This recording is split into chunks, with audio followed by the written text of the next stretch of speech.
भगवा वस्त्र पहनने और कान छिदाने से कोई योगी नहीं बन जाता। अखिलेश यादव ने योगी आदित्यनाथ पर साधा निशाना।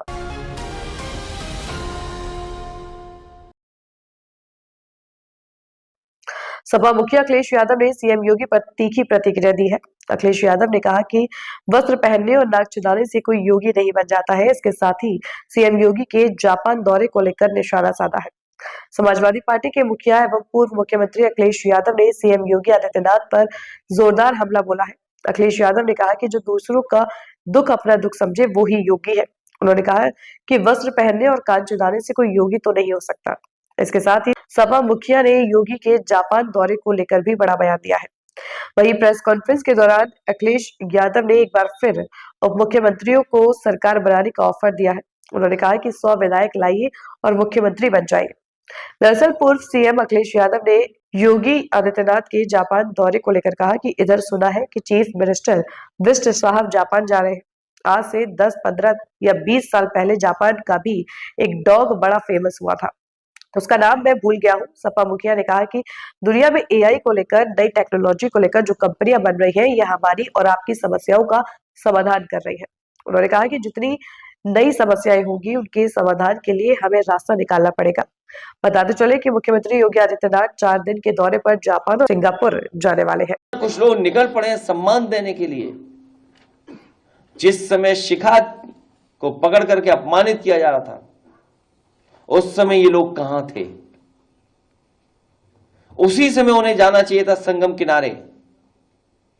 हमारे पूज्य शंकराचार्य जी कई दिनों धरने पे बैठे रहे वहां पर। उस समय सर्दी पीक पे थी।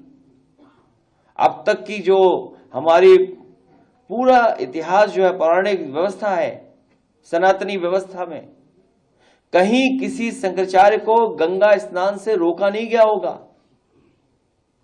लेकिन ये पहली बार हुआ है सरकार में कि उन्हें स्नान करने से भी रोका गया। जो हमारी आध्यात्म की, हमारे सनातन धर्म की त्रिवेणी है। और अब तो ये सरकार एक कदम आगे निकल गई है।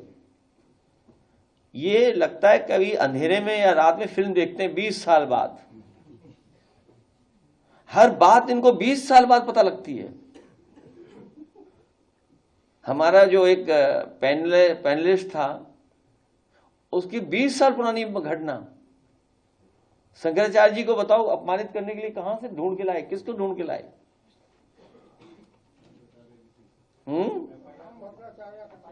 हाँ, हालांकि आदरणीय, पूजनीय, सम्मानित आदरणीय राम भद्राचार्य जी के बारे में बोलना नहीं चाहिए कुछ भी। लेकिन अगर उनका चेला है ये, अगर उनका ये चेला है तो मुझसे गलती हुई है। हमने कभी आदरणीय पूजनीय रामभद्राचार्य जी पर 420 का मुकदमा था, वो वापस लिया था। मुझे उन्हें जेल भेज देना चाहिए था। और ये बात गलत हो तो बताइए आप, किसी से पूछ लीजिए आप। हमारे बगल में बैठे वाइस चांसलर साहब।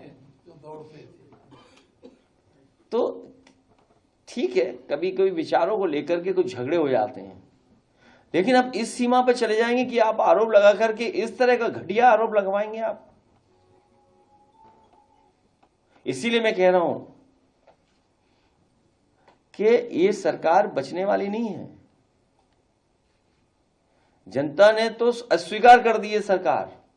अब बस जनता इंतजार कर रही है कि कब वोट डालने का मौका मिलेगा। इसीलिए मैं कह रहा हूं कि जितनी पीड़ा बढ़ेगी उतना हमारा पीडे बढ़ेगा। और ये पीडे के आंदोलन में जुड़ने वालों का मैं एक बार फिर आभार और धन्यवाद देना चाहता हूं।